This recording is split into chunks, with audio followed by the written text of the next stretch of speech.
In the former video, we learned that the Amazon amaranth is our ancestor. That means the ancestor of all humans. The Amazon amaranth is 100% blood group O, and the Amazon amaranth is 100% haplogroup Q. Amazon amaranth, haplogroup Q. So this is not isolated for the Amazon amaranth, but if it would be isolated for the Amazon amaranth, it would be 100%. So we're interested in this dot. So if the Amazon amaranth is our ancestor, what does this dot do here? This is high up in Siberia. It's in the Arctic region, or very close, and it's in permafrost, or very close. So it's a very harsh location. So whatever Amazon amaranths are there, they are in a harsh situation. But the Amazon amaranths spread out to all other regions, like for instance part of China. Here I suppose this is Vietnam. It's ancient cultures to Saudi Arabia, to Levant, Syria, Anatolia. This is a small part in Europe, and this is a small part in Norway. So they expanded much more over the world, but they were overturned. They are a very old haplogroup. Their, let's say, population of Eurasia, of the world, was very early, so they were overturned just like all the rest. That was before 4215 was overturned. They were overturned, but because they are so resistant, that has to do with blood group O, but there are other factors. They have a very resistant red blood cells, so they could hold on in this region that once was very important for them because it was their entry. This is a rather typical map, but it's not a globe like, for instance, in Earth Google. So the Amazon amaranths migrated to North America and left North America via the Mackenzie River and other water systems, left here, and then they turned this way and turned back, and that seems like something incredible, but this is 3,000 kilometers over the Arctic. I just said this format of map doesn't show the reality, so I don't show this because it's not correct. This would be much longer. However, this is an entering here is 3,000 kilometers over the Arctic, not crossing the North Pole. It's like circling the Arctic. Like this, what consensus claims, what happened, is also circling the Arctic, because this is also Arctic. So this is the real route, and they came in here. And so because it was an entry, and from that entry they spread out over the world, and since they are the only that can resist there, you still find haplogroup Q in this location that I sometimes call the Nova Zembla entry, or the Ob River and Yenisei River entry.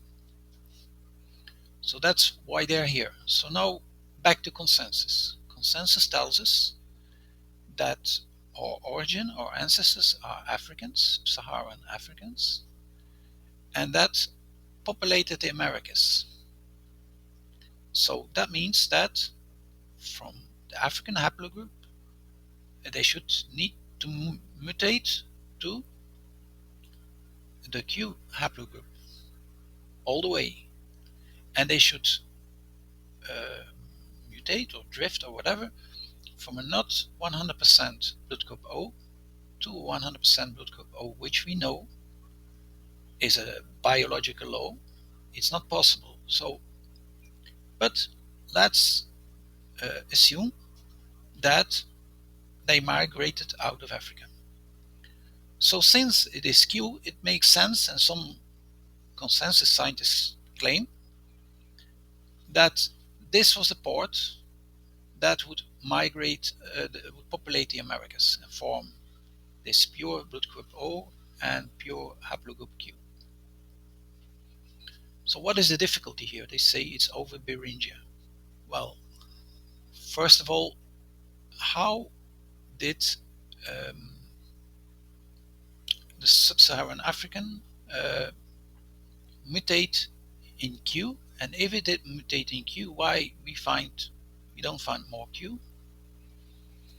And why would it end up? Why would Africans end up in the Arctic, in permafrost, in a dead zone? At least this is a dead. I call this a dead zone. I didn't found that, um, but I call it a dead zone. Why? Because this is permafrost, all year permafrost. So all rivers are frozen, and even the sea or ocean is frozen above it.